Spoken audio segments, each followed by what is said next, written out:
Hello, my name is Andre Lockett, and I set out to find a scholarly individual to discuss the topic of the Supreme Court deciding to allow corporations to fund political campaigns. And I found that person, and his name is Jonathan Dotson.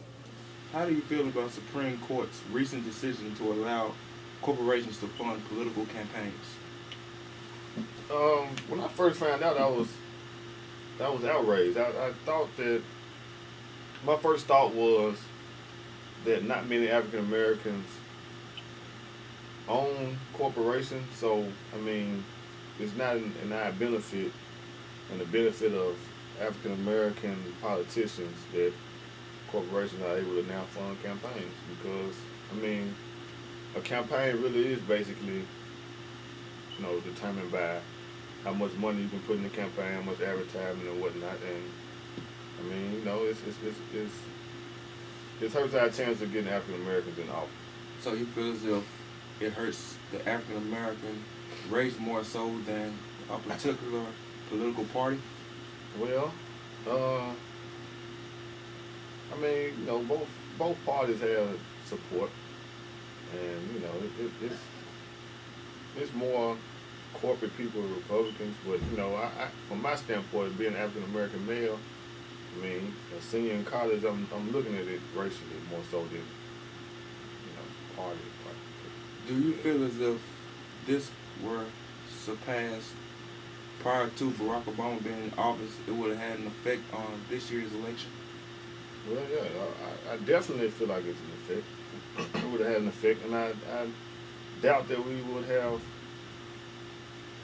I doubt that Obama would be in office right now if they would have had this law in effect prior to Obama being elected.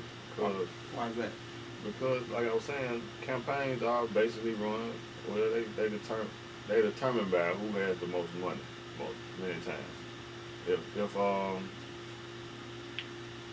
If they had more money backing a Republican candidate, they could have pulled someone that would have been a stronger candidate than John McCain, or boosted someone up and found more. The little dirt they tried to pull up, the Joe the Plumber and all this, they would have been able to exploit it more. They would be able to show it on TV more. And Americans being, I hate to say it, but a lot of Americans really take time to really study what's going on with politicians. They just go by media. So if you're going by just that and that's all you see is, you're talking bad about one particular politician and the other person is getting praised a lot more because they have more money backing them, then, they may sway the decision. So do you think these Fortune 500 companies will now use this power of limitless spending to dictate political campaigns now that they have this power given to them? I'm sure they will. So what do you think from this point on will be the outcome of political races that hold multiracial candidates? Well, it's hard to say because there's many different factors that can affect it, as far as how many minorities are participating in the voting process. Just the office in general they're running for. Like if for example, someone's running for mayor, African Americans running against a Caucasian in a city like Memphis, Tennessee, where there are more minorities than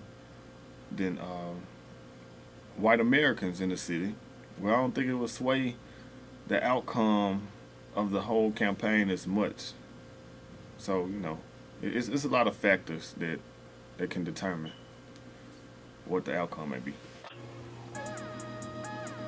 I'd like to thank Mr. Jonathan Dotson, senior political science major here at Russ College, and he is currently doing his senior thesis on this current topic of the corporations being able to fund political campaigns with a limitless budget.